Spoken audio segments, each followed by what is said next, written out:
الحمد للہ رب العالمین، صلاۃ والسلام علی رسولہ النبی الکریم وعلی آلہ واصحابہ اجمعین۔ الحمد للہ الحمد للہ الذی ہدانا لہذا وما کنا لنہتدی لولا ان ہدانا اللہ۔ رب اشرح لی صدری ویسر لی امری واحلل عقدۃ من لسانی یفقہوا قولی، آمین یا رب العالمین۔ کل ہم نے 5 آیتیں کی ہیں، 40 تا 44۔ آپ مجھے یہ بتائیں کہ کل ہم نے کس چیز پہ سب سے زیادہ زور دیا ہے، اور ہم نے آیات بھی کم کی ہیں، تو کون سا ٹاپک تھا؟ وَإِنَّهُ لَكِتَابٌ عَزِيزٌ۔ شاباش شاباش، ویری گڈ۔ انہو لکتاب عزیز۔ اب مجھے پوری دیانتداری سے بتائیے، کیا مجھے اور آپ کو واقعی یہ اللہ کی اس اعلان پر کہ یہ قرآن کتاب عزیز ہے، زبردست کتاب ہے، کیا ہمیں واقعی ایسے ہی یقین ہے؟ جلدی بتائیں۔ سر اگر ایسا یقین ہوتا تو ہماری بربادی نہ ہوتی جو ہو رہی ہے۔ ہاں بالکل، آپ نے ٹھیک کہا۔ اگر واقعی ایسا یقین ہوتا تو آج مسلمان کتاب عزیز کا فالوور جو ہے وہ دنیا میں سب سے ذلیل ہو۔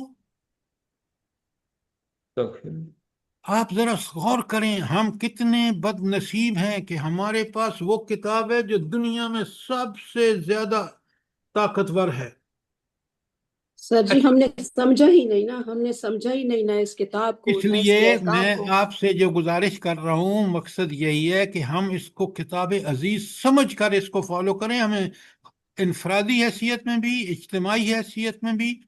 آپ دیکھیں وہ قرآن جو کہتا ہے کہ ایک آدمی کا قتل کرنا گویا پوری انسانیت کو قتل کرنا ہے، اور آج ہمارے ملک میں کیا ہو رہا ہے، مسلم دنیا میں کیا ہو رہا ہے، سوچیں۔ اگر اس کتاب عزیز کو تو ہم کبھی اپنے پاور اور اقتدار کو غلط استعمال نہ کرتے۔ اسی قرآن نے، تم عزیز بننا چاہتے ہو تو تم یہود و نصارہ اور کافروں کو دلی دوست مت بناؤ۔ میں نے ساری آیات بھیج دی ہیں آپ کو، آپ پڑھیں، خود بھی پڑھیں۔ دیکھیں یہود و نصارہ کو دوست بنانے کا مطلب ہے کہ نعوذ باللہ نعوذ باللہ قرآن کے مقابلے میں ہم ان کی باتوں کو ترجیح دیں۔ قرآن کے احکامات اور تعلیمات کے ہوتے ہوئے جو کتاب عزیز ہے، جو دنیا کی زبردست کتاب ہے، جو آپ کو غلبہ عطا کرتی ہے۔ کبھی آپ نے سوچا ہے کہ حضور نبی کریم صلی اللہ علیہ وسلم کتنے اپنے بچپن میں باپ سے خالی، 8 سال کے بعد ماں سے خالی، اور دنیا کے ایسے کمزور اور دنیاوی اسباب سے بہت کم ان کو ملے ہیں، لیکن وہی شخص اس قرآن کو لے کے اٹھتا ہے، اور آپ دیکھیں کہ 11 سال مکے میں ساری تکلیفوں، اذیتوں، مصیبتوں اور ہر چیز کے باوجود ایک ایسی ٹیم تیار ہو جاتی ہے کہ جو اکثریت غربا کی ہے، غلاموں کی ہے، لیکن وہ ٹیم آگے چل کے کتنی بڑی طاقت، ایمان کی طاقت کتنی بڑی طاقت ہے۔ تو یہ قرآن کتاب عزیز اس لیے ہے کہ جو اس کو فالو کرتا ہے نا، اس کو بالکل وہ دنیا میں ایک منفرد انسان ہوتا ہے۔ کاش کاش کاش ہم یہ کرتے۔ تو اللہ تعالیٰ کہتے ہیں، میں اب آپ کے باقی یہ چیزیں آئیں گی انشاءاللہ۔ آیت 40 کل ہم نے کی ہے۔ اللہ تعالیٰ کہتے ہیں ان الذین یلحدون فی آیاتنا، وہ لوگ جو ہماری آیات میں الحاد کرتے ہیں۔ اچھا، قرآن کی آیات میں الحاد کرنے کا مطلب کیا ہے؟ ذرا مجھے یہ پہلے سمجھا دیں جلدی سے، تاکہ سب ہم سمجھ جائیں۔ مثال دیں کوئی۔ سر قرآن کی آیات میں تو تبدیلی نہیں کر سکتے زبر زیر کی بھی، لیکن اس کے میننگ کو بتاتے ہوئے، اس کی ڈاکٹر صاحبہ، تشریح میں نے کرتے آپ ہوئے۔ سے مثال کہا ہے، مثال دیں مجھے۔ تاکہ اللہ نے سود کو حرام کیا اور ہم اس کو جائز قرار دے رہے ہیں. ہاں یہ ہوئی نا بات کہ اللہ نے کہا سود اتنا بڑا جرم ہے، اتنا بڑا جرم ہے کہ گویا انسان نے نعوذ باللہ اپنی ماں کے ساتھ برا فعل کیا، جس ماں کے لیے قرآن کہتا ہے کہ اس کے پاؤں کے نیچے جنت ہے. ہم نے اس جرم کو کہ جو سود جیسا جرم، جو اس کی مثال قرآن نے دی کہ کتنا کبھی فعل ہے، ہم نے اس اللہ اور کو رسول سے جنگ کی بات کی بھی ہے. اللہ کی. آپ دیکھیں یہ ہے وہ بات جس نے ہمیں اس قرآن کے فیوز و برکات سے محروم کر دیا ہے، اس لیے کہ ہم الحاد میں پڑ گئے. اور الحاد بھی کیا، ہم نے ان چیزوں کو، آپ اگر دیکھیں نا آپ پریشان ہو جائیں گے کہ یہ شراب جیسی چیز جس میں آپ نے نہیں دیکھا، میں نے یورپ امریکہ میں دیکھا ہے کہ انسان اتنا بے مدہوش ہو جاتا ہے کہ وہ ماں اور بیوی میں اس کو تمیز ہی نہیں رہتی، عقل سے فارغ ہو جاتا ہے. جو اللہ کی نعمت سب سے بڑی ہے نا، سوچ سمجھ بوجھ، اس سے بالکل شراب اس کو نشے کی حالت میں بالکل ختم کر دیتا ہے. یہ ہے مثالیں کہ الذین یلحدون فی آیاتنا. آگے جو آیت کا جی سر ابھی تھوڑی دیر پہلے میں سن رہی تھی، وہ مولانا فرما رہے تھے کہ عورت کا پردہ کوئی نہیں ہے قرآن پاک میں، کہیں بھائی بھی نہیں ہے. آپ چھوڑیں، یہی الحاد ہے. مثال سے آپ یہی کو سمجھ آ گئی. اب اگر آپ مومنہ ہیں، ماشاء اللہ آپ پریکٹسنگ مومنہ ہیں، آپ کو پتہ چل گیا کہ یہ الحاد ہے قرآن میں. اس عورت کے پردہ نہ کرنے کا میں گواہ ہوں خود. جب یہ پردے میں ہوتی ہے تو اس کی عزت آسمانوں کو چھو رہی ہوتی ہے. اب جب یہ بے پردہ ہو کے سڑکوں پر نکلتی ہے تو وہ اپنی نمائش کر کے وہ آج عورت کی کوئی حیثیت نہیں ہے. جی سر. اچھا، اللہ کہتے ہیں لا یخفون علینا، وہ ہم سے پوشیدہ نہیں ہے، ہم سب دیکھ رہے ہیں. اللہ تعالیٰ کی قدرتوں کا کاش ان کو احساس ہوتا. اچھا، اگلی ٹکڑا ہے افمن یلقی فی النار خیر ام من یاتی آمنا یوم القیامہ، کہ قیامت کے دن بھلا وہ شخص اچھا ہوگا کہ جو آگ میں جل رہا ہے جہنم کی، یا وہ شخص جو امن کے ساتھ جنت میں داخل ہو گیا. اب دیکھیں نا، لفظی معنی تو اپنی جگہ ہے لیکن مفہوم بڑا زبردست ہے.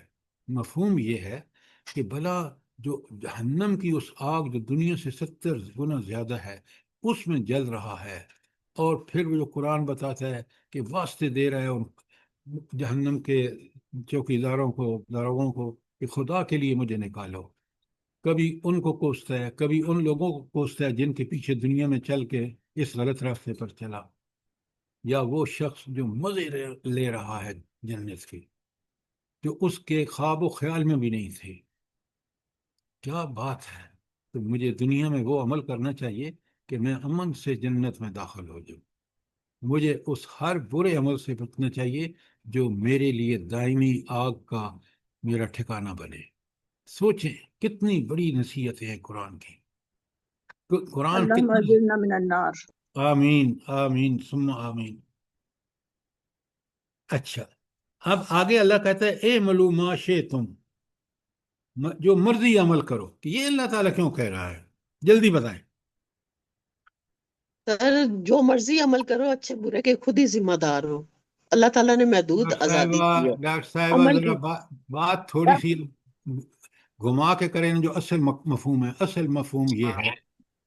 سب نے اللہ کے پاس جانا ہے. بھائی میری بات سنیں پہلے خدا کے لیے.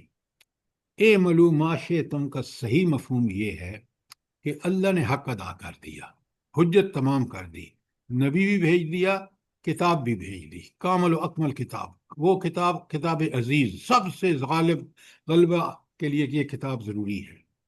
دیکھ لیں اس نبی نے کس طرح غلبہ حاصل کیا. مدینہ کی ریاست کو دیکھ لیں، اس کے بعد خلفائے راشدین کو دیکھ لیں، پوری دنیا میں اسلام کا پرچم لہرا رہا تھا. دونوں بڑی طاقتیں دنیا کی، رومی اور ایرانی، دونوں پہ فتح پا چکے تھے. تو تمہیں اللہ نے حجت پوری کر دی، نبی بھی بھیج دیا اور کتاب بھی بھیج دی، اب تمہیں آزادی دے دی ہے، جو چاہو کرو،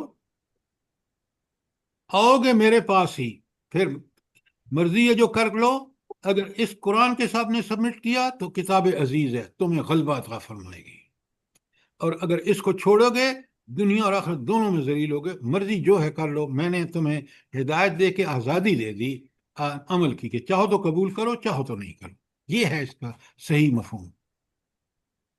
بات سمجھ میں آ گئی کہ نہیں آئی؟ جی سر، الحمدللہ۔ اچھا، پوری آیت کے بعد انہ بما تعملون بصیر، یہ کیا چیز ہے؟ یہ نیکوکاروں کے لیے بشارت کہ جو تم عمل کر رہے ہو قرآن و سنت کے مطابق، اللہ دیکھ رہا ہے، تمہیں جنت میں بھیجے گا، اور ان لوگوں کے لیے بڑی سخت وارننگ، انذار، تنبیہ جو اس کے خلاف کر رہے ہیں۔ دیکھیں نا آیت، انہ بما تعملون بصیر، دونوں کے لیے الگ الگ میسج ہے، نیکوکاروں کے لیے بشارت اور منکار کرنے والوں کے لیے سخت انذار۔ اب دیکھا آپ نے کہ ایک آیت 40 میں مضامین کس طرح بیان ہوئے ہیں اور کیا زبردست ہیں۔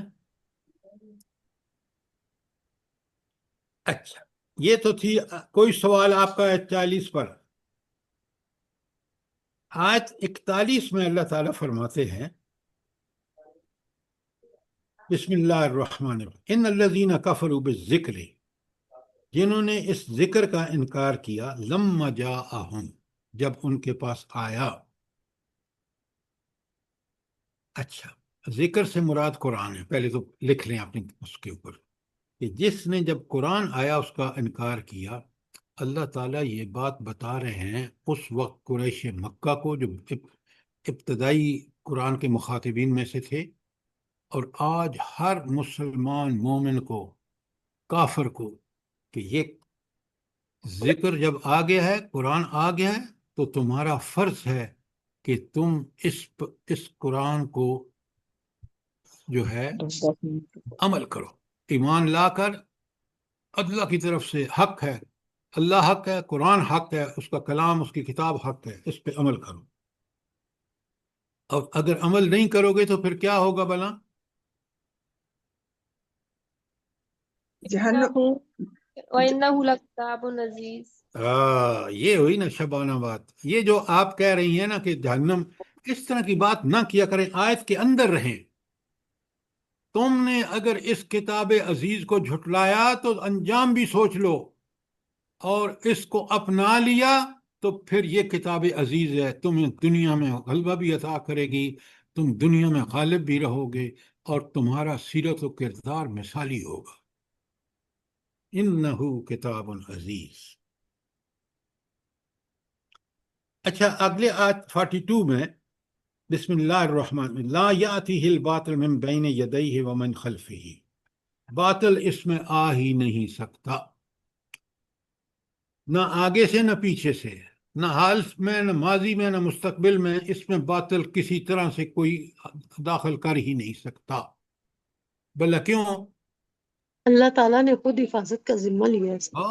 اللہ تعالیٰ نے، سورہ ہجر کی آیت 9، ان نحن نزلنا الذکر وَإِنَّا لَهُ لَحَافِظُونَ، اللہ حافظ۔ ہم حفاظت ہمارے ذمے ہے، کس کے؟ اللہ تعالیٰ کے ذمے ہے، اس سے بہتر طاقت قدرت والا کوئی ہے جو اس کا حفاظت کر سکے؟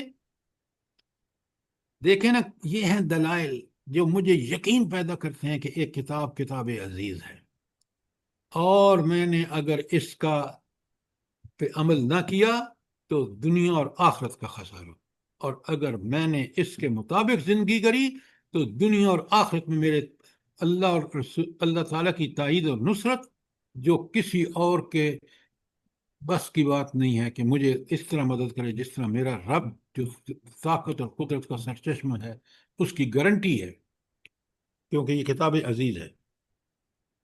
آیت 41 پر کوئی سوال؟ 42 پر ایک حصہ ہو گیا، تنزیل من حکیم حمید۔ یہ جو میں نے آپ کو پہلے بھی آیات بھیجی ہیں کہ صفات الہی کا تنزیل کے ساتھ جو قرآن نے بیان کیا ہے کتنا عظیم کام ہے. پھر یہاں تنزیل، یہ کتاب نازل آہستہ آہستہ بڑے اہتمام کے ساتھ نازل کی گئی ہے. تنزیل کا مطلب یہ ہے کس کی طرف سے؟ حکیم اور حمید کی طرف سے. اچھا، اب حکیم کا مطلب یہ ہے کہ اللہ تعالیٰ ایسی حکمت والی ہستی ہے جو حکمت کے کمال پر ہے، اس کا کوئی کام ابس نہیں ہے، وہ ہر کام اس کی حکمت. تو یہ قرآن جو نازل ہوا ہے یہ سب سے اعلیٰ ترین مثال ہے اللہ کی حکمت کی. کیوں؟ یہ دنیا اور آخرت میں آپ کو خوشخبریاں دیتا ہے کہ تمہارا حامی اور ناصر وہ اللہ ہے جس کے سامنے کوئی دم نہیں مار سکتا. آپ اس پہ بھروسہ کر کے اور اس راستے پہ آئیں تو صحیح، اس کے لیے کچھ مصائب اور آزمائشیں پوری تو کریں، پھر دیکھیں کہ کس طرح اس نے محمد رسول اللہ صلی اللہ علیہ وسلم کو پورے عرب کا حاکم بنا دیا، کس طرح اس نے اسی کتاب کے نفاذ کی وجہ سے خلفائے راشدین کو دنیا کا عظیم لیڈر بنا دیا. کبھی سوچیں، یہ ساری باتیں کہنے کی نہیں ہیں، یہ سمجھنے، یقین کرنے اور عمل کرنے کی ہیں. تو حکیم کا مطلب یہ ہے کہ اس کی حکمت کا تقاضا ہوا کہ اپنے بندوں کو بھی اس کتاب کے ذریعے بے زبردست آدمی بنائے. حمید کا مطلب بڑے غور سے سنیں. پہلے آپ بتائیں حمید کا مطلب کیا ہے؟ تعریف کیا گیا، جس کی خود بخود تعریف ہو جائے، یعنی تعریف کی. ہر چیز اس کی تعریف کر رہی ہے. نہیں، بھائی میرے ساتھ اس کا کیا تعلق ہے؟ بات آپ کی ٹھیک ہے کہ ہر چیز اس کی حمد کر رہی ہے، میرے ساتھ کیا تعلق ہے اس کا؟ ہمیں اسے ہماری کسی تعریف کی ضرورت نہیں، وہ خود ہی آپ تعریف والا ہے. بڑے غور سے سنیں. سب کائنات میں تمام چیزوں سے سب سے اللہ تعالیٰ نے سب سے زیادہ نعمتیں، رحمتیں، احسانات کس پر کیے ہیں؟ انسانوں پر. انسانوں پر کیے ہیں. تو لہذا انسان کا سب سے بڑا فرض ہے کہ وہ اللہ تعالیٰ کی حمد کا حق ادا کرے. حمد کا معنی تعریف بھی ہے اور حمد کا معنی شکر بھی ہے. اللہ قرآن میں جب کہتے ہیں وَجَعَلَ لَكُمُ السَّمْعَ وَالْأَبْصَارَ وَالْأَفْئِدَةَ، تمہیں تو میں نے وہ صلاحیتیں دیں سننے کی، بصارت کی، سمجھنے کی. قَلِيلًا مَا تَشْكُرُونَ، اللہ شکوہ کر رہے ہیں، شکایت فرما رہے ہیں کہ تم کم ہی شکر کرتے ہو. بھئی میں آپ اپنے ذات میں جھانک کے دیکھوں کہ میں اس طرح تعریف نہیں کر رہا جس طرح کائنات کی ہر چیز تعریف کر رہی ہے، اپنی زبان سے بھی اور اپنے حال سے بھی. ذرا نہ سمجھیں بات کو.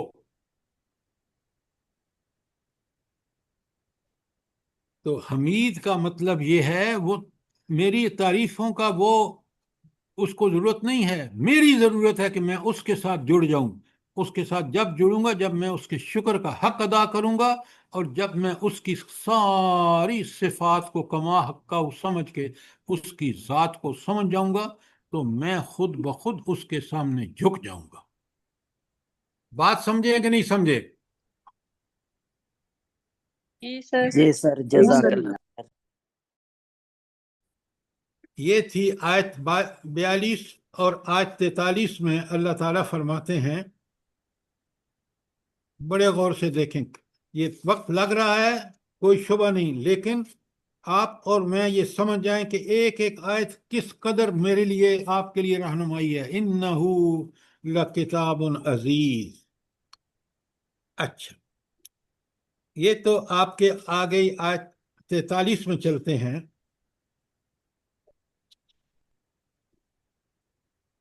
اچھا، آیت یہ جو ہے نا اِنَّهُ لَكِتَابٌ عَزِیزٌ، میں آپ کو تھوڑا سا حوالہ بھی دیتا ہوں اور آپ خود بھی دیکھیں کہ اللہ تعالیٰ نے کی اس کتاب کے اِنَّهُ لَكِتَابٌ عَزِیزٌ کی تشریح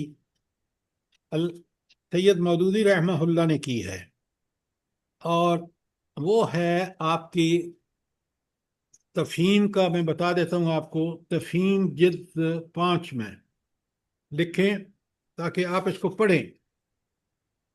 4 میں ہے۔ 4 میں ہے؟ اچھا، سوری، بہت جزاک اللہ، اس کا مطلب ہے آپ نے پہلے دیکھ لی ہے۔ جی جی سر 51 آشیا ہے۔ آہا سبحانہ، کیا بات ہے، آپ نے پڑھا ہے اس کو؟ جی سر۔ کمال کر دیا ہے مولانا نے، کمال کر دیا ہے۔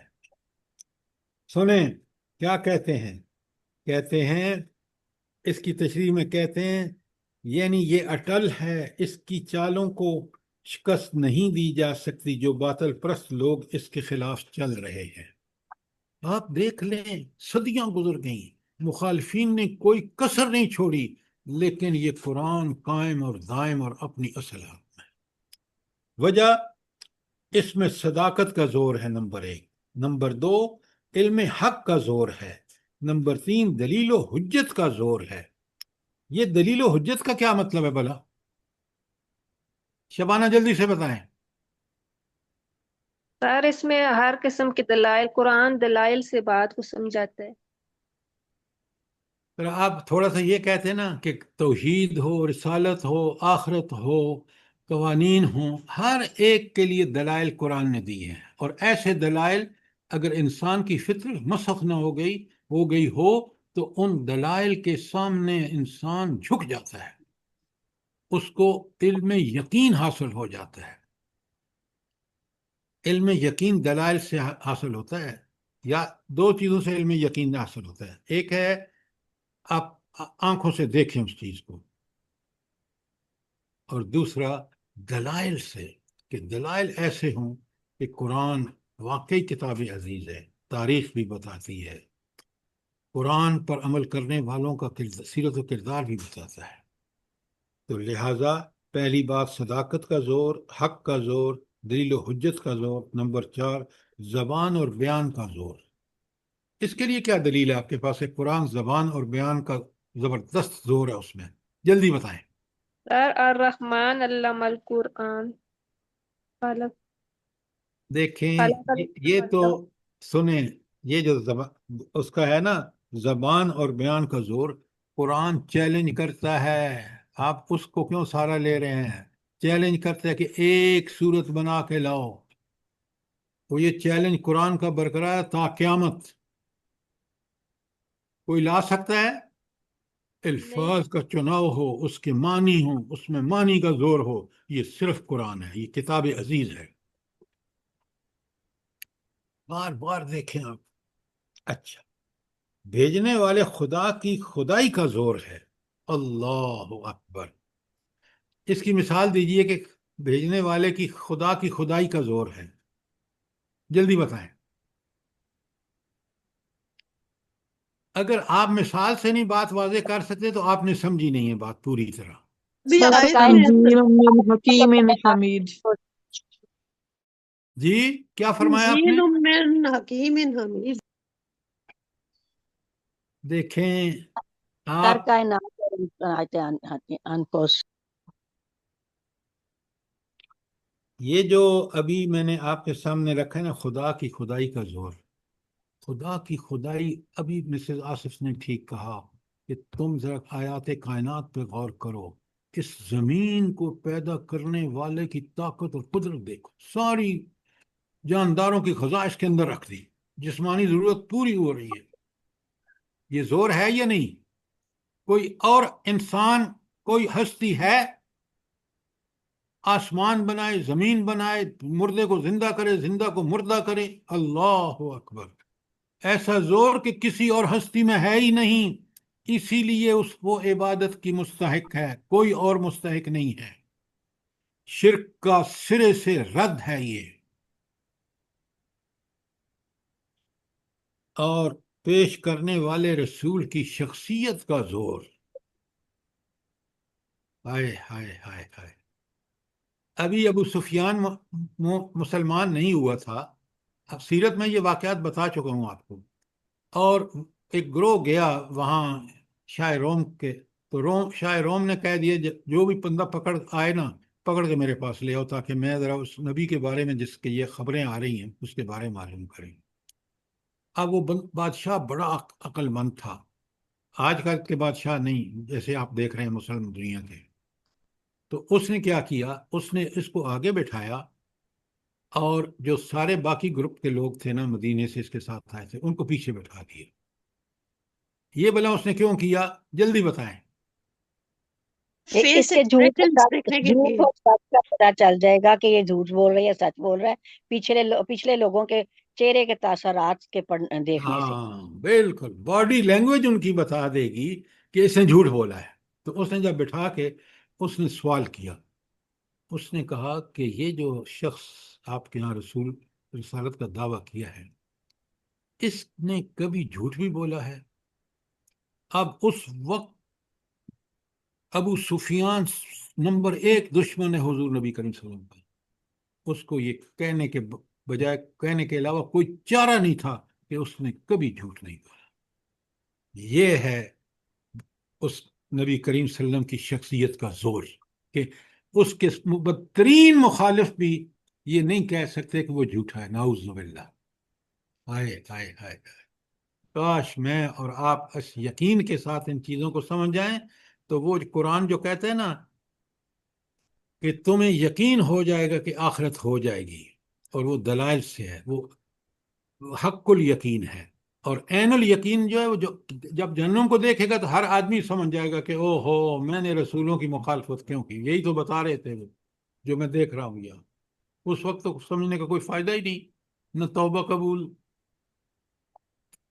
قرآن کو سمجھ کے پڑھیں گے نا آپ، یقین مانیں آپ کو اللہ تعالیٰ وہ یقین آپ کو حاصل ہوگا جو صحابہ اور صحابیات کو تھا. سر جیسے ہم لوگوں کے نبی پاک تھے، ایسا آج کبھی زندگی میں کوئی ایسا حکمران دیکھا ہے؟ کوئی نہیں، اور نہ ہی آئے گا. آپ بالکل ٹھیک کہہ رہی ہیں، وہ اللہ کے رسول تھے، ان کا درجہ انسانوں میں وہ تھے تو انسان. انا بشر مثلکم، میں تمہاری طرح گوشت پوشت انسان ہوں. لیکن قرآن نے ان کی سیرت اور کردار کو، اس قرآن نے جو قرآن عظیم ہے، جو قرآن عزیز ہے، جو قرآن مجید ہے، سارے نام آپ کے سامنے ہیں قرآن سے. تو اللہ تعالیٰ کے اس قرآن کی بدولت وہ بہترین دنیا کے انسان تھے. آج بھی آپ مغرب میں رہتی ہیں، جرمنی میں، آپ دیکھ لیں جو لوگ اسلام لاتے ہیں وہ نبی کریم صلی اللہ علیہ وسلم کے سیرت و کردار کو دیکھ کے لاتے ہیں. بالکل بالکل صحیح کہہ رہے ہیں سر. اچھا آپ ذرا بڑے غور سے سنیے. تو یہ تھی کہ کتاب عزیز، اور میں نے آپ کے سامنے آیت 43 بھی کر دی. اب آخری آیت 44 ہے تاکہ ہم آج کا درس شروع کریں. لیکن میں یہ چیزیں اس لیے بار بار آپ کے سامنے کھول کے رکھ رہا ہوں کہ تاکہ آپ، تو اللہ تعالیٰ آیت 43 میں کہتے ہیں ما یقال لک الا ما قد قیل للرسل من قبل. اے نبی صلی اللہ علیہ وسلم، جو کچھ کہا جا رہا ہے آپ کو اس میں کوئی نئی چیز نہیں ہے، بلکہ یہی چیزیں تم سے پہلے انبیاء نے، گزرے ہوئے لوگوں سے کہی. اور کس اللہ کا پیغام ہے؟ ان ربک لذو مغفرۃ، تیرا رب درگزر کرنے والا بھی ہے، وذو عقاب علیم، اور سخت سزا دینے والا بھی ہے. اچھا یہ مجھے بتائیں کہ رب کن کے لیے مغفرت والا ہے؟ جلدی بتائیں. سر جو اس کے رسولوں کی بات مان لیتے ہیں. نہیں یہاں توبہ تو کرتے ہیں، سچی توبہ کرتے ہیں اور پھر دوبارہ وہ کام نہیں کرتے. ہاں سچ توبۃ النصوح جو کرتے ہیں. کافر بھی توبۃ النصوح کر کے اسلام قبول کر لے اور قرآن پر چلے، سارے گناہ پچھلے معاف، قرآن صاف میں کہتا ہے.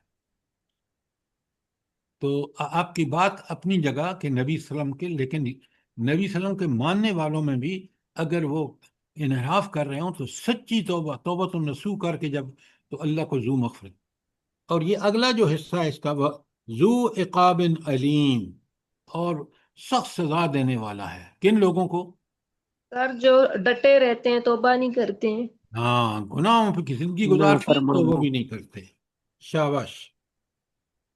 اچھا اب فٹافٹ آیت 44، وَلَوْ جَعَلْنَا قُرْآنًا أَعْجَمِيًّا لقالوا لولا فصلت آیاتہ، قرآن ایک دلیل دے رہا، ساری اللہ تعالیٰ دلیل ارشاد فرما رہے ہیں کہ اگر عربیوں کو جو پہلے مخاطب تھے یہ قرآن کسی اجمی زبان میں ہوتا تو ان کو بڑی دقت پیش آتی، اور وہ دلیل دیتے کہ بھائی ہم اس کو کیسے سمجھیں۔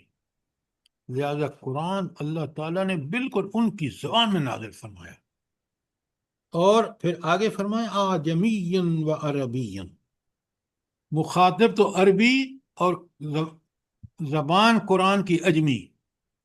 اگر یہ ہوتا تو ان کے پاس ایک لاجک تھا، دلیل تھی، اللہ تعالیٰ نے بالکل ان کے حجت تمام کر دی، ان کی زبان میں قرآن نازل کیا، اور سمجھنے والے حضرت سمیہ ہوں یا حضرت بلال رضی اللہ تعالی عنہما ہوں، ایسا سمجھا کہ حق ادا کر دیا۔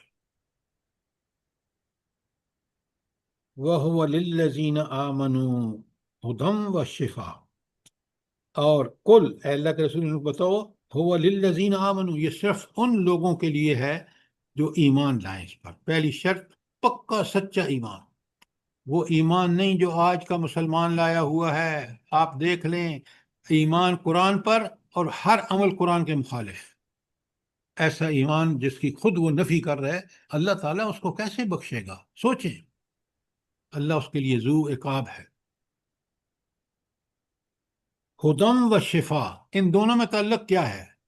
پہلی شرط ہے ایمان لائے، دوسری شرط ہے کہ اس سے ہدایت حاصل کرے، اس کے مطابق عمل کرے، تیسری اس کو جو نقد انعام ملے گا وہ جو اس کے سینے کی بیماریاں، شفا لما فی الصدور، دوسری بیماریوں کی شرط ہے کہ وہ آپ علاج کریں، ہیلا آپ کریں، اللہ تعالیٰ اس کو بیماری کو دور کر دے گا۔ لیکن انسانوں کے بس میں ہے جسمانی بیماریاں، یہاں شفا سے مراد ہے مکمل شفا ہے سینے کی بیماریوں کے لیے، نفاق، حسر، کفر، ہر جو عمل جس کو قرآن میں اخلاق کے لحاظ سے رذائل کہتے ہیں، ان سب کا علاج صرف قرآن ہے، قرآن اور سنت، نبی کریم صلی اللہ علیہ وسلم کی زندگی۔ کوئی سوال ہے جلدی کریں۔ اور جو لوگ ایمان نہیں نہ لاتے، والذین لا یؤمنون فی آذانہم وقر، یہ ان کے کانوں میں بوجھ یا کانوں میں ڈانٹ ہے جو ایمان نہیں لاتے۔ کیا مطلب ہے اس کا؟ جلدی بتائیں۔ وہ قرآن کو سمجھتے ہیں نہ سنتے ہیں صحیح طرح، اور وہ کافر ہونے کی وجہ سے، ایمان نہ ہونے کی وجہ سے ان کے کانوں میں قرآن کی ہدایت نہیں جاتی۔ بالکل آپ نے ٹھیک کہا، وہ قرآن کو اس لیے کہ اس کے منکر ہیں، لیکن دنیا پرستی، طاغوت پرستی، شیطان پرستی، ساری باتیں سنتے سمجھتے ہیں اور اسی میں مگن ہیں، اسی لیے قرآن کا انکار کر رہے ہیں۔ تو اللہ فرماتے ہیں والذین یؤمنون فی آذانہم وقر وہو علیہم امی، وہ اس قرآن کے بارے میں اندھے ہیں۔ کیا مطلب ہے اس کا؟ سر وہ باقی ساری باتیں تو دیکھتے ہیں لیکن حق ان کو نظر نہیں آتے۔ دیکھیں، قرآن کے بارے میں اندھے ہیں، ذرا شبانہ بات پوری طرح قرآن سے بتائیں نا۔ قرآن ہدایت کا منبع، قرآن کی روشنی ایسی ہے کہ وہ باطل آنکھیں چندھا جاتی ہیں، لہٰذا قرآن کے بارے میں وہ اندھے ہیں، جو کہ دنیا اور آخرت دونوں کی بھلائیوں کا سرچشمہ ہے۔ لیکن دنیا پرستی، شیطان پرستی، طاغوت پرستی، اس کے پیچھے لگے ہوئے ہیں۔ تو قرآن جو کتاب عزیز ہے، ذرا نوٹ فرمائیں، اور آج ہم بھی یہی کر رہے ہیں۔ اللہ اکبر، اولئک ینادون من مکان بعید، ان لوگوں کو جب دور سے آواز دی جائے گی نا، وہ جو قیامت برپا ہوگی، اس وقت یہ بالکل اللہ نے، کیونکہ وہ چھین لی ہے آزادی کہ انسان جو چاہے کرے، نہیں، اب اس کو اللہ کے حکم کی پابندی کرنی ہوگی، لہٰذا اللہ زندہ کرے گا، وہ سیدھا، وہ دور کی آواز جو سور آئے گا اس سے سیدھا پہنچے گا جہنم، میدان حشر میں۔ اچھی طرح سمجھیں تاکہ میں اور آپ اس کو ٹھیک ٹھیک سمجھ کے اس کے مطابق عمل کر کے اللہ تعالیٰ کی رحمتوں کے مستحق ہو جائیں، دنیا اور آخرت میں ہمیں اللہ تعالیٰ کی تائید اور نصرت رہے، اور آخرت میں جنت مل جائے۔ آمین سر، آمین ثم آمین۔ اچھا، کوئی سوال اس کے بارے میں؟ اب میں نے آج تھوڑا سا وقت اس لیے لیا تاکہ ہم پوری طرح اس قرآن عزیز کو، اس کی رہنمائی کو، اور اس نے جو بشارتیں دی ہیں کتنی برحق ہیں، اور جو وعیدیں اور انذار اور تنبیہات کی ہیں وہ کتنی واضح ہیں۔ اللہ تعالیٰ مجھے بھی اور آپ کو سمجھنے کی توفیق عطا فرمائے۔ آمین۔ اب چلتے ہیں آیت 45۔ بسم اللہ الرحمن الرحیم۔ وَلَقَدْ آتَيْنَا مُوسَى الْكِتَابَ فَاخْتَلَفَ فِيهِ۔ اللہ تعالیٰ فرماتے ہیں کہ میں نے موسیٰ علیہ السلام کو کتاب دی، اور کیا ہوا؟ اس کے معاملے میں بھی یہی اختلاف ہوا تھا کہ ان لوگوں نے حضرت موسیٰ کی، جو منکرین تھے، بالکل اسی طرح مخالفت کی جس طرح قریش مکہ کے سرداروں نے نبی کریم صلی اللہ علیہ وسلم کی۔ یہ قرآن بالکل ہمیں کھول کے بتا رہا ہے کہ یہ نئے واقعات نہیں ہیں، نبی کریم صلی اللہ علیہ وسلم کو بھی بتایا جا رہا ہے، اور کافروں کی جو دائمی عادت ہے وہ بھی بتائی جا رہی ہے۔ وَلَقَدْ آتَيْنَا مُوسَى الْكِتَابَ، ہم نے موسیٰ علیہ السلام کو بھی کتاب دی، فَاخْتَلَفَ فِيهِ، اس میں بھی اختلاف کیا گیا۔ وَلَوْلَا كَلِمَةٌ سَبَقَتْ مِن رَبِّكَ لَقُضِيَ بَيْنَهُمْ، اگر اللہ کی طرف سے پہلے ایک بات طے نہ کی گئی ہوتی تو لَقُضِيَ بَيْنَهُمْ، ان کے درمیان فیصلہ کر دیا جاتا۔ کیا مطلب ہے اس کا؟ جلدی بتائیں۔ مطلب ان کو مہلت دی گئی ہے نا قیامت تک کے لیے۔ ہاں، یہ جو اللہ کہہ رہے ہیں نا، وَلَا کلمت سبقت من ربک، تیرے رب کی طرف سے ایک بات طے تھی کہ ان ظالموں کو، جو اللہ کے مخالفین ہوں گے، ان کو اللہ مہلت دے گا۔ اب مہلت کی اچھی طرح سمجھ لیں، دو وجوہات اللہ کیوں مہلت دے رہا ہے۔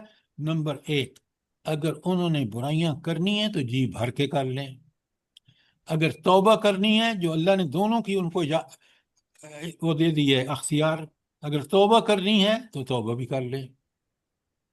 اس وجہ سے کہ جو گناہ کرنے ہیں کر لیں، اللہ کی کوئی اس دنیا میں وہ اپنی خرابیوں کی وجہ سے کوئی نقصان اپنا ہی کریں گے۔ اللہ اتنا دنیا ایسی بنائی ہے کہ آپ دیکھ لیں آج مسلمان کیا نہیں کر رہے۔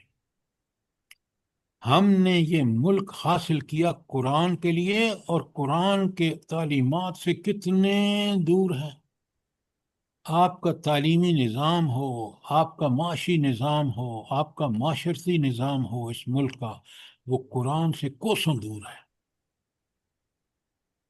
میں غلط تو نہیں کہہ رہا؟ نہیں سر، بالکل صحیح آپ ہے۔ کی چیزیں صحیح۔ تو آپ دیکھ لیں کتنے بدبخت ہیں ہم لوگ کہ اس قرآن عزیز کو چھوڑ کے اور اللہ کی ان وعیدوں کو چھوڑ کر، اللہ کی ان ساری جو اللہ تعالیٰ نے ہمیں انذار کیا ہے اس کو چھوڑ کر ہم کس عذاب میں مبتلا ہیں اور کس سعادت سے محروم ہیں۔ اللہ اکبر، اللہ اکبر۔ کاش مجھے، آپ کو، عوام کو، خواص کو، اسٹیبلشمنٹ کو اللہ تعالیٰ اس بات کا احساس دے جو قرآن بتا رہا ہے۔ آمین۔ اچھا، آپ بڑے غور سے سنیے، تو اب آپ کو سمجھ آ گئی کہ اس سے پہلے بھی دنیا میں یہی ہوتا رہا، کیونکہ اللہ نے آزادی دی تو کافروں نے دنیا پرستی میں آ کر، شیطان پرستی میں آ کر، طاغوت پرستی میں آ کر، آپ سوچیں، میں آپ کو ایک صرف واقعے کی طرف اشارہ کرتا ہوں۔ جس ٹرمپ کو جوتے چاٹنے کے لیے ہم نے کہا کہ اس کو نوبل پرائز ملے، اس کو کافروں نے نوبل پرائز نہیں دیا کہ وہ اس قابل نہیں تھا، اور نوبل پرائز کسی خاتون کو ملا ہے، پتہ ہے نا آپ کو؟ جی سر، جی دیکھ لیں جی سر کیا جی۔ ہو رہا ہے۔ اللہ تعالیٰ نے کیسا جوتا ہمارے منہ پہ مارا ہے۔ اللہ اکبر۔ تو اللہ کہتے ہیں ایسے لوگ پہلے بھی رہے ہیں، اگر اللہ کا یہ مہلت نہ دیتا نا تو فیصلہ کر دیتا تو تباہ و برباد ہو چکے ہوتے. وَأَنَّهُمْ لَفِي شَكٍّ مِّنْهُ مُرِيبٍ. تو یہ لوگ جو تھے اللہ تعالیٰ فرما رہے ہیں کہ یہ در حقیقت یہ لوگ اس کی طرف سے سخت اضطراب انگیز شک میں پڑے ہوئے تھے، ایسا شک جو ان کو بہت سخت تکلیف دے رہا تھا. آپ دیکھ رہے ہیں یہ مسلمان حکمرانوں کی جو سخت شک ہے کہ ذرا غور کریں. آپ نے دیکھا کہ مڈل ایسٹ میں ان سارے عرب سرداروں بادشاہوں نے جمع ہو کر کتنی چاکری کی ہے، کتنے جوتے چاٹے ہیں، کس طرح اسلام کی احکامات کو ذلت سے دوچار کیا ہے، کس طرح عورتوں نے بال بچھائے ہیں اس ٹرمپ کے، اور اس ٹرمپ نے کس طرح جا کے انہی کے دشمن جس کو اللہ نے بھی دشمن قرار دیا ہے نیتن ہاؤ کی ہیلپ اس نے کس طرح کی ہے اور ان کو کس طرح ذلیل اور رسوا کیا ہے. یہ سوچیں. بات ہے نا سر کہ ان کی آنکھوں کے آگے پردے پڑے ہوئے ہیں، کانوں میں ڈانٹ ہے، کچھ سمجھ نہیں آتی. بالکل اللہ قرآن اس لیے بتا رہا ہے یہ سب. بالکل آپ نے ٹھیک کہا. اچھا اب سر جی ایک سوال ذہن میں آتا ہے جی. جی یہ جو ڈپریشن بھی ہو جاتا ہے کبھی کبھی، قرآن سے دوری تو ایک وجہ ہے، اس کے علاوہ آپ کے ذہن میں کیا آتا ہے جی؟ کیا وجہ ہے کہ یہ مسلمان جو ہے اتنی زیادہ جوتے کھا رہے ہیں؟ قرآن سے دوری تو مجھے بالکل سمجھ میں آ رہی ہے بات، اس کے علاوہ بھی کوئی ریزن ہے؟ ہاں سنیں بالکل انصار صاحب، یہ لوگ دنیا پرستی، شیطان پرستی، طاغوت پرستی کر کے اور وہ یہ چاہتے ہیں کہ یہ دنیا میں کامیاب ہوں. اللہ کی سنت نہیں ہے. اللہ کی سنت یہی ہے کہ کامیاب وہ ہوگا جو قرآن و سنت کے راستے پہ چلے گا. تاریخ اس کی گواہ ہے. آپ سمجھ رہے ہوں گے. اور ان کا جو مسئلہ یہ ہے، یہ صرف قرآن کا انکار کرنے کے بعد جو انسان اللہ تعالیٰ اس شخص کو جو قرآن کا صریح انکار کرے اس کو شیطان کے حوالے کر دیتے ہیں، اس کو اس کی خواہش نفس کے حوالے کر دیتے ہیں، اس کو طاغوت کے حوالے کر دیتا ہے. بے شک سر، وہی الحاکم التکاثر والی بات ہے. ہاں الحاکم التکاثر، اس کثرت کی طلب نے یہ لبے گور پہنچ جاتے ہیں. پھر ان کو ہوش آتی ہے جب فرشتے آتے ہیں نا موت کے، وہ اسی طرح کے فرشتے آتے ہیں جس طرح کا انسان کا دنیا میں رویہ ہو. قرآن کتنا انسان کو پیدائش سے لے کر کے دیکھ تیری پیدائش کتنی عجیب و غریب طریقے سے اس رب کے کمالات کی وجہ سے ہوئی ہے. کیا بات ہے، کیا بات ہے. چلیں جی، اب میں ایک چھوٹی سی گزارش شیئر کر دوں. اب جی یہ جو وشیس سرکل ہے جس سسٹم میں ہم پھنسے ہوئے ہیں، جو جہان کے چور اچکے ہیں اسمبلیوں میں وہی آتے ہیں، اللہ ماشاء اللہ کوئی اللہ کے نیک بندہ بھی ایک دو آ جاتے ہیں. یہ سسٹم جب تک رہے گا پاور تو انہی کے ہاتھ میں رہے گی، ہم کھٹتے ہی رہیں گے. کیا سسٹم میں گڑبڑ ہے؟ سسٹم جب بھی آپ قرآن کے خلاف ڈیولپ کر کے اس کو اس پیک تک پہنچائیں گے جو پاکستان میں پہنچا ہوا ہے. دیکھیں نا، پہلے بات انصار صاحب بڑی اچھی طرح میں اور آپ سمجھیں کہ سر قرآن کا نظام خلافت ہے. خلیفہ بالکل وہ خلیفہ ہوتا ہے جو قرآن اور سنت کے لاز کے مطابق چلتا ہے.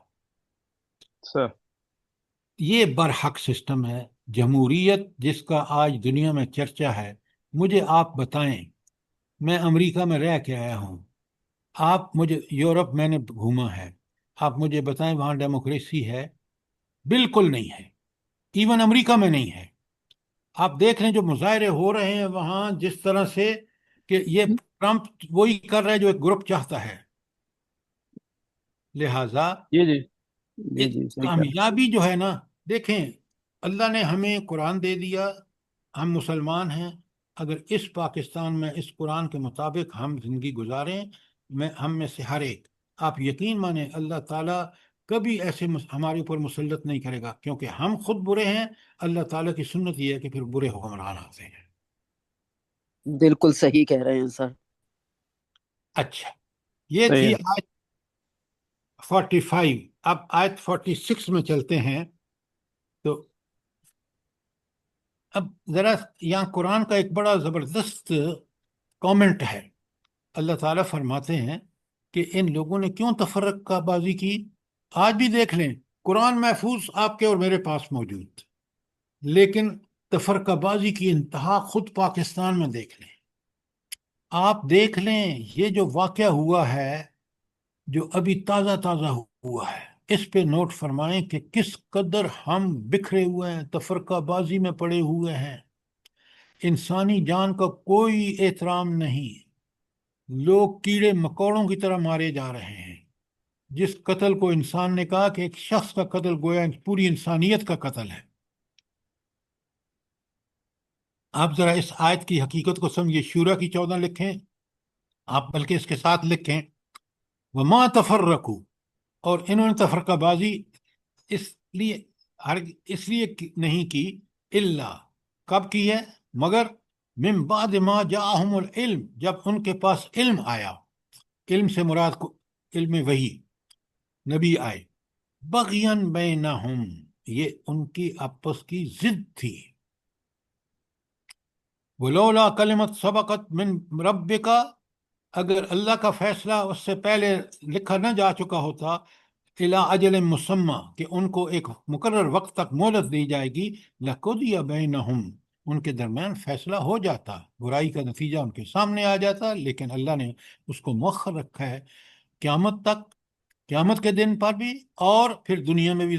جب ظلم انتہا سے بڑھ جاتا ہے تو آپ دیکھ لیں، آپ کے سامنے جدید دور کی مثالیں ہیں. فرعون اور حامان اور ان کو تو چھوڑیں، آپ کے سامنے شاہ ایران کی مثال ہے، آپ کے سامنے مشرف صاحب کی مثال ہے. لقضی بینہم، تو ان کے درمیان فیصلہ ہو چکا ہوتا. ان الذین اورثوا الکتاب من بعدہم، اور جن لوگوں کو اس کتاب کا وارث بنایا بعد میں، فی شک منہ مریب، وہ اس میں بڑے نفرت آمیز شک میں مبتلا ہے. کہ کمال ہے. مسلمانوں کے بات مثال دے رہا ہوں، کہتے ہیں یہ سود بھائی یہ ساری دنیا میں چل رہا ہے تو یہاں کیوں نہ چلے. نعوذ باللہ. میں آپ کے سامنے زندہ مثال ہوں. میں نے یہ ڈبل روٹی، یہ گڑ ہم جانوروں کو ڈالتے تھے بچپن میں گاؤں میں. اب گڑ کی قیمت پتہ ہے آپ کو کیا ہے؟ اچھا گڑ کتنی قیمت ہے؟ سر بہت زیادہ، چینی سے بھی زیادہ. 400-500 روپے. اب آپ مجھے بتائیں، یہ سود ہی کا تو سارا شاخسانہ ہے. آپ پر جو ہر نئے ٹیکس لگ رہے ہیں وہ اسی وجہ سے کہ ہم سود کی قسطیں دیں، جس پیسے کو لوٹ کے یہ فیملیز باہر لے جا چکی ہیں. اللہ اکبر. تو اللہ تو کھول کھول کے بیان کر دیا. عمل کرو گے ان سارے فیض و برکات سے اللہ تعالیٰ تمہیں نوازے گا، اور اگر تم اس کے خلاف کرو گے تو دنیا اور آخرت کی ذلت تمہارا مقدر ہوگی. یہ اللہ کا فیصلہ ہے. آیت 45 ہم نے کی. سر جی یہ سورت شورا کی آیت بتا دیں. جی یہ جو میں آپ کے سامنے کر رہا ہوں یہ 45 آیت ہے. 14 پڑھی ہے سر نے سورہ شورا کی. ساری یہ آیت، ہاں جو اس کی ابھی پڑھی ہے وہ سورہ شورا نہیں، شورا کی 14 ہے. جزاک اللہ. اچھا یہ تو تھی آپ کی آیت نمبر 45. اب آ جائیں 46. 46 میں اللہ تعالیٰ فرماتے ہیں بسم اللہ الرحمن الرحیم، من عمل صالحا فلنفسہ، جو کوئی نیک عمل کرے گا وہ اپنے لیے ہی اچھا کرے گا، اپنی ذات کے لیے اچھا کرے گا. ومن اساء فعلیہا، اور جو بدی کرے گا اس کا وبال اسی پر ہوگا. اب دیکھیں قرآن یہ فیصلہ ہے، یہ قرآن کا اصول ہے، اللہ تعالیٰ کا اصول ہے کہ جو برائی کرے گا اس کا سزا وہ پائے گا، اور جو نیکی کرے گا وہ اپنی ذات کے لیے دنیا میں بھی اس کو اللہ تعالیٰ اس نیکی کا بدلہ امن، سکون، چین عطا فرمائیں گے، بھلے سے اس سے آزمائشوں سے گزر رہا ہو، لیکن صبر کر کے، اور جب اللہ کی نعمتیں مل کر رہی ہوں گی تو شکر کر کے وہ بڑا مطمئن ہوگا. لیکن جو غلطی کرے گا وہ دنیا میں بھی آپ دیکھ لیں آج جو امریکہ آپ دیکھ رہے ہیں نا، یہ امریکہ پہلے ایسا نہیں تھا۔ میں آپ کو بتاتا ہوں، جب میں 71 میں وہاں پڑھ رہا تھا تو بڑے مظاہرے ہوئے، کیونکہ امریکہ فوجیں وہاں لڑ رہی تھیں اور لاشیں آ رہی تھیں ویتنام سے۔ اچھا، اب جو ہوا کیا افغانستان میں، دیکھیں نا، اب 1925 ہے، وہ 2025 ہے، اور وہ تھا 1970، 50 سال بعد جو ہو رہا ہے، 55 سال کہ وہاں سے ساری ڈیڈ باڈیز پہنچی، کوئی ہنگامہ نہیں تھا۔ تو میں نے اپنے دوستوں کو فون کیا، میں نے کہا یار یہ میری سمجھ میں نہیں آتا کہ اس وقت تو ہم دیکھتے کہ روز مظاہرے ہو رہے تھے، اور اب یہاں سے بھی لاشیں جا رہی ہیں، ایسی لاشیں جا رہی ہیں، اتنی ہی جا رہی ہیں بلکہ زیادہ جا رہی ہیں، کوئی ہنگامہ نہیں۔ پتہ ہے مجھے کیا جواب دیا انہوں نے؟ جلدی بتائیں۔ سر وہ ڈاکٹر اسٹار بھی کہتے تھے نا کہ فلاں سن میں سارے ایسے ہوں گے، وہ ڈیش ہوں گے، آپ تو سنیں کوئی ان کے غور ماں سے، باپ. ڈاکٹر صاحبہ سنیں۔ 50 سال پہلے وہاں سوسائٹی میں ان کے والدین زندہ تھے، ان کو پتہ تھا کہ یہ ہماری اولاد ہے، اس کی محبت میں مظاہرے کرتے تھے۔ آج 2024 23 25 میں بالکل مظاہرے اس لیے نہیں ہوتے تھے کہ یہ سارے حرامی تھے جو یہاں فوجی مارے جاتے تھے، ان کا ماں باپ کا پتہ ہی نہیں تھا۔ یہ ہے نقد انعام کہ ان کے امریکہ میں کوئی مظاہرے نہیں ہوئے، اور آج آپ دیکھیں آنکھیں کھول کے دیکھیں کہ ان کی قربانیاں جو غزہ کے ہماری مائیں بہنیں بچے اور مجاہدین ہیں، اس نے دنیا کو حیران کر دیا ہے کہ ایمان کس طرح کی قربانیاں ایمان والا دیتا ہے۔ کچھ لوگ مسلمان ہو رہے ہیں، کچھ مظاہرے کر رہے ہیں، اور یہودی پوری طرح ویسٹ میں ننگا ہو چکا ہے۔ وہ جو اس نے لبادہ اڑا ہوا تھا نا کہ جرمنی میں ہٹلر نے ہمیں یوں کیا یوں کیا یوں کیا، اب ساری دنیا وہاں کہہ رہی ہے کہ ان کے ساتھ جو کچھ ہٹلر نے کیا وہ اسی طرح، ان کا سیرت و کردار، ان کی برائیاں ایسی تھیں، ان کے ساتھ ایسا ہی ہونا چاہیے تھا، ورنہ یہ حقیقت ان کی یہ ہے جو اس وقت اسرائیل میں کر رہے ہیں۔ باتوں کو ذرا قرآن کی روشنی میں سمجھیں۔ اچھا، تو اللہ تعالیٰ کہتے ہیں کہ جو نیکی کرے گا اس کو اللہ تعالیٰ اس کا اجر عطا فرمائے گا، جو برائی کرے گا وہ اپنی ذات کے لیے برائی کرے گا اور جہنم میں پہنچے گا۔ وَمَا رَبُّكَ بِظَلَّامٍ لِّلْعَبِيدِ، تیرا رب اپنے بندوں کے حق میں ظالم نہیں۔ دیکھیں، بڑے غور سے دیکھیں، سنیں، اللہ تعالیٰ نے قرآن بھیج دیا، نبی بھیج دیا، ہماری فطرت ٹھیک بنائی، اب اس کے باوجود آزادی دے دی، عمل کی اختیار دے دیا۔ اب اگر ہم عمل غلط کریں گے تو پھر اللہ کو پہ کوئی گلہ نہیں۔ پتہ ہے قیامت کے دن کیا ہوگا؟ جب فیصلے ہو جائیں گے تو کیا کہیں سارے؟ کیا کہیں گے؟ الحمدللہ رب العالمین، ساری تعریفیں اس رب کے لیے جس نے عین عدل کے مطابق فیصلہ کیا۔ میری اور آپ کی فطرت بھی کہتی ہے کہ برے کو برائی کا سزا ملنی چاہیے، اور نیکی کرنے والے کو اس کا انعام ملنا چاہیے۔ بالکل یہی ہوگا۔ اللہ، یہ لفظ بڑی اچھی طرح اللہ، دیکھیں نا، یہ تو بات اللہ کہہ رہے ہیں نا کہ اللہ میں کوئی ظلام العبید، ہر بندوں پر ظلم کرنے والا نہیں ہے، اس لیے کہ یہ ظلم نقص ہے، اور اللہ کے میں کوئی نقص نہیں۔ ہم کیا کہتے ہیں؟ سبحان اللہ۔ سبحان اللہ، اللہ میں کوئی نقص نہیں ہے۔ ظلم تو وہ تو اس کا نام ہی اسماء الحسن العدل، سراپا عدل ہے۔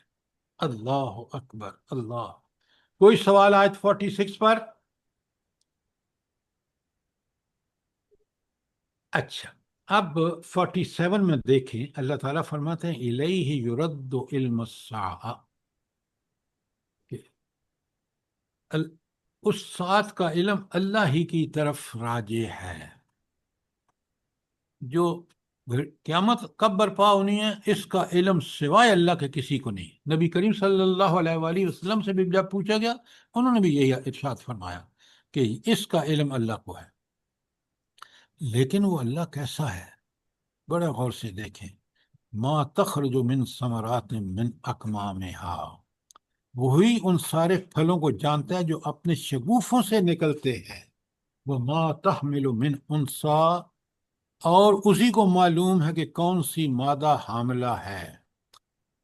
ولا تدع الا بعلمہ، اور کس نے بچہ جننا ہے. تو باریک بینی کا علم سوائے اللہ کے کسی کو نہیں ہے، اس لیے وہ معبود ہے. آپ بتائیں نا کس طرح قرآن نے دلائل سے ثابت کیا ہے کہ اللہ کو یہ توحید علم ہے کہ اللہ کا علم ایسا ہے جو کسی اور کا نہیں ہے. چاہے وہ شگوفوں سے جو ہے پھل نکلتے ہوں، یا کون سی خاتون مادہ حاملہ ہے، اور کس نے بچہ جننا، یہ صرف اللہ کو پتہ ہے. وہ یوم ینادیہم، اور یہ کہیں گے، ہاں پھر جس روز لوگوں کو پکارے گا. کیا پکارے گا؟ این شرکائی، میرے شریک کہاں ہیں. یہ کون سا دن ہوگا؟ یہ قیامت کا دن ہوگا. آخرت میں اللہ اعلان فرمائیں گے، کیونکہ تنہا اس دن اس کی حکومت ہوگی. یہ جو ہمارے خود ساختہ بت اور پیر فقیر ولی فلانا ڈمکانا انسان جن فرشتے، یہ سارے مخلوق ہیں.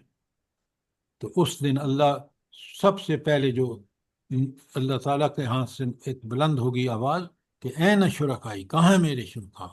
قالو، تو وہ کہیں گے جو شریک کرنے والے تھے نا، قالو آذانکا، ہم اعلان کرتے ہیں ما منا من شہید، کہ ہم اعلان کرتے ہیں آج ہم میں سے کوئی اس کی گواہی دینے والا نہیں.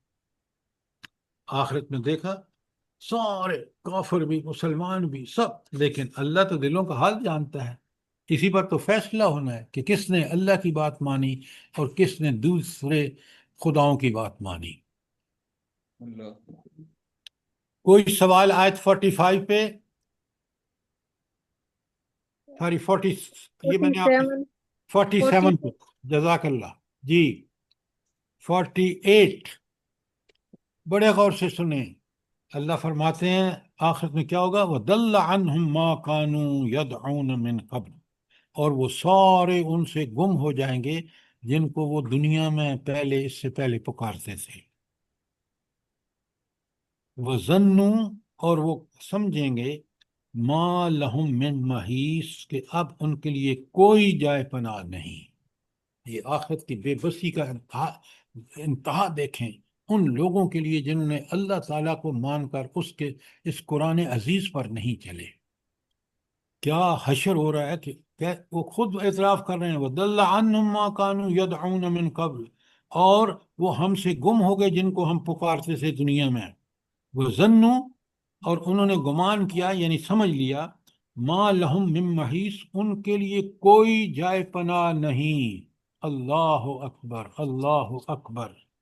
کوئی سوال آیت 48 میں؟ اور پھر اللہ فرماتے ہیں لا یسأم الانسان من دعاء الخیر، انسان کبھی بھلائی کی دعائیں مانگتے نہیں تھکتا. وَإِن مَسَّهُ الشَّرُّ، اگر اس کو پر کوئی آفت آ جاتی ہے فَيَئُوسُ قُنُوطٌ، تو مایوس اور دل شکستہ ہو جاتا ہے. یہ انسان کی جو اللہ پر یقین نہیں رکھتا نا، یہ اس کی کیفیت کا بیان ہے. یقین کے ساتھ اللہ کو مانتا ہوتا نا، تو اگر کوئی مشکل آتی ہے، حالانکہ وہ تمنا نہیں کرتا، لیکن وہ مشکل اس کی تربیت صبر کے حوالے سے ہوتی ہے، اور جب اللہ تعالیٰ عنایت فرماتے ہیں تو اس کا امتحان ہوتا ہے کہ وہ شکر کرتا ہے یا نہیں. لیکن جو شخص ہماری طرح صرف زبانی دعویٰ کرتا ہے، ایمان پکا سچا نہیں ہوتا، اس کا یہی حال ہوتا ہے. یہ انسان کی ایک عجیب کمزوری ہے کہ وہ دعائے خیر کرتے ہوئے تو نہیں تھکتا، لیکن جب بھی اس کو مصیبت آتی ہے تو وہ چیخ اٹھتا ہے اور ہلہ گلہ مچا دیتے. فَيَئُوسُ قُنُوطٌ، تو وہ مایوس ہو کر دل شکستہ ہو جاتا ہے. یہ تھی آیت 49. اور 50 اب ٹائم نہیں ہے، ہم آگے نہیں جا سکتے، تو 49 تک کوئی سوال ہو آپ کا؟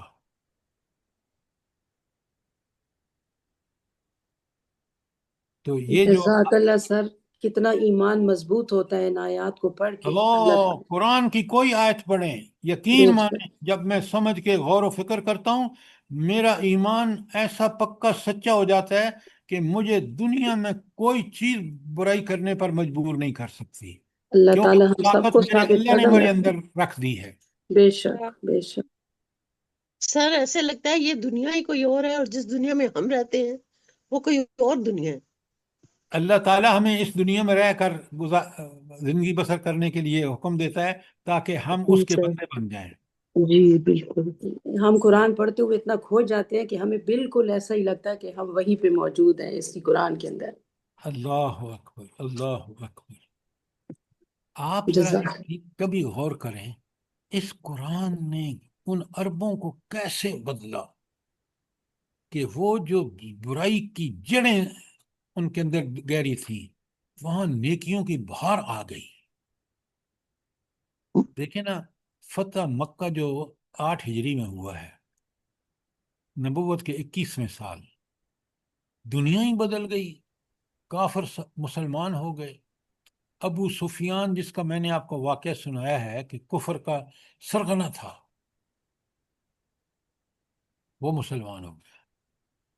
اور اسلام کا کمال دیکھیں، اللہ تعالیٰ نے رسول اللہ علیہ وسلم کی اسوہ حسنہ دیکھیں، جس کو نمونہ بنایا اللہ نے۔ اللہ کا مقصد ہرگز نہیں ہے کہ دنیا میں قتل و غارت ہو۔ اللہ کا مقصد یہ ہے، قرآن نازل فرمایا، نبی بھیج دیے تاکہ لوگ اس کی پناہ میں آ جائیں اور آخرت میں جنت میں جائیں، دوزخ سے بچ جائیں۔ یہ اللہ کا مقصد ہے۔ لیکن اللہ نے آزادی صرف اس لیے دی تاکہ انسان اس آزادی کو مس یوز کرے تو اس کی سزا پائے۔ اگر اس آزادی کو اللہ کے احکامات کے مطابق گزارے، سرنڈر کر دے، اللہ کے سامنے مسلم بن جائے، تو اللہ اس کو دنیا اور آخرت کا انعام عطا فرمائے۔ یہ خلیفہ آمین کی ثم آمین۔ ذمہ داری ہے۔ اللہ تعالیٰ نے مجھے اور آپ کو آزادی دی ہے، لیکن اس آزادی کے مس یوز کرنے میں کتنا بڑا نقصان ہے دنیا اور آخرت کا۔ جی سر بالکل. اور سپر پاورز جو ہے نا وہ حیران تھی کہ ان عربوں کو کیا ہو گیا جن کو ہم کچھ سمجھتے ہی نہیں تھے. بہت عمدہ، بہت عمدہ، کہ ہم تو ان کو انسان ہی نہیں سمجھتے تھے۔ آج یہ کس طرح فتوحات کا علم لیے ہوئے دنیا میں اپنا پھریرا رہ رہے ہیں قرآن کا۔ سر آج کل پھر بدل گئے ہیں، پھر ویسے ہی کافر ہو رہے ہیں وہ عرب تو کے ہو لوگ. رہے ہیں کیا تو نتیجہ بھی آپ دیکھ رہی ہیں، کمال ہے۔ سر ذلت. ہوتے رہیں، وہ اللہ نے ہر ایک کو آزادی دی ہے۔ دنیا میں ذلت دیکھ لی آپ نے کہ ان کے جہاز لے کے گیا یہاں سے تحفے میں ٹرمپ، اور مدد انہی عربوں کے خلاف کس کی کر رہا ہے؟ نیچر ہاؤس کی۔ اس سے بڑا کوئی ہو سکتا ہے؟ یہ سب دیکھنے کے باوجود سر پاگل ہوئے میں پھر بھی. اوہو، دیکھیں، جب آپ قرآن کے قریب نہیں آئیں گے، توبہ طائب نہیں ہوں گے، اللہ آپ کو ذلتوں کے گڑھے میں پھینکے گا۔ مسلمان حکمرانوں کو اور ہر جگہ نہیں دیکھ رہے؟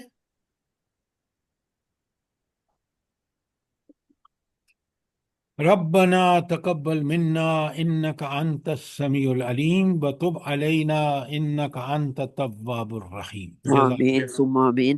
سر لیکن فلسطین میں ابھی تو تھوڑا بہت امن امان ہو گیا ہے نا، جنگ تو بند ہو گئی ہے نا؟ لیکن بڑے ابھی مخدوش ہیں حالات۔ آپ ذرا سوشل میڈیا پہ دیکھیں، میں کچھ چیزیں آپ کو بھیجوں گا کہ صورتحال کوئی اچھی نہیں ہے۔ اللہ رحم کرے سر پروردگار۔